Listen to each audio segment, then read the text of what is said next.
नमस्कार भक्त हो, श्री स्वामी समर्थ। आज आपण एक अतिशय महत्त्वाचा विषय जाणून घेणार आहोत। स्वामी समर्थांचा आशीर्वाद मिळण्याची 5 लक्षणे।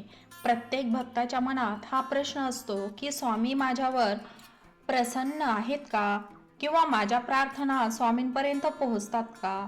या प्रश्नांची उत्तरे श्रद्धा, साधना आणि आपल्या आचरणात दडलेली असतात।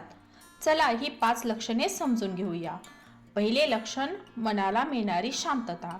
जेव्हा आपण मनापासून स्वामींचे नामस्मरण करतो तेव्हा हळूहळू मनातील भीती, चिंता आणि अस्वस्थता कमी होऊ लागते। बाहेरच्या परिस्थिती बदलल्या नसल्या तरी मन स्थिर वाटू लागते। ही अंतर्मनातील शांतता अनेक भक्त आध्यात्मिक प्रगतीचं एक महत्त्वाचं चिन्ह मानतात। दुसरं लक्षण, संकटात धैर्य टिकून राहणे। जीवनात अडचणी प्रत्येकाच्या वाट्याला येतात, पण स्वामींवरील विश्वास दृढ असेल तर संकटातही धीर सोडला जात नाही। श्री स्वामी समर्थ या नावाचा आधार मनाला बळ देतो आणि योग्य निर्णय घेण्याची शक्ती मिळते। तिसरं लक्षण, चांगल्या विचारांची वाढ। स्वामींच्या शिकवणुकीचा परिणाम आपल्या वागण्या बोलण्यात दिसू लागतो। राग कमी होतो, संयम वाढतो, इतरांना मदत करण्याची भावना निर्माण होते आणि मन सकारात्मक दिशेने बदलू लागते।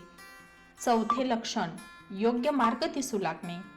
कधी कधी एखाद्या कठीण प्रश्नाचे उत्तर अचानक मिळते, योग्य व्यक्ती भेटते किंवा योग्य संधी मिळते।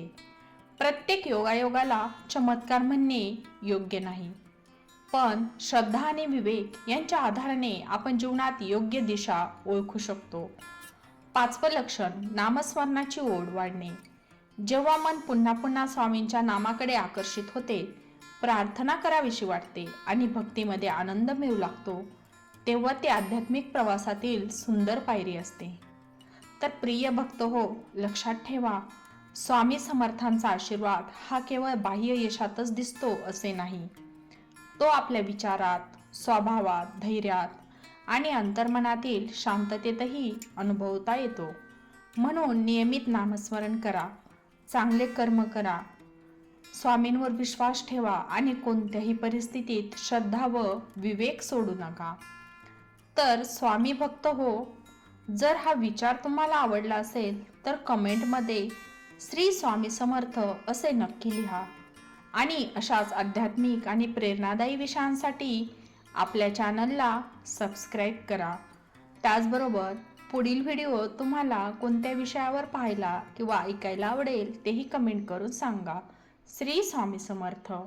धन्यवाद।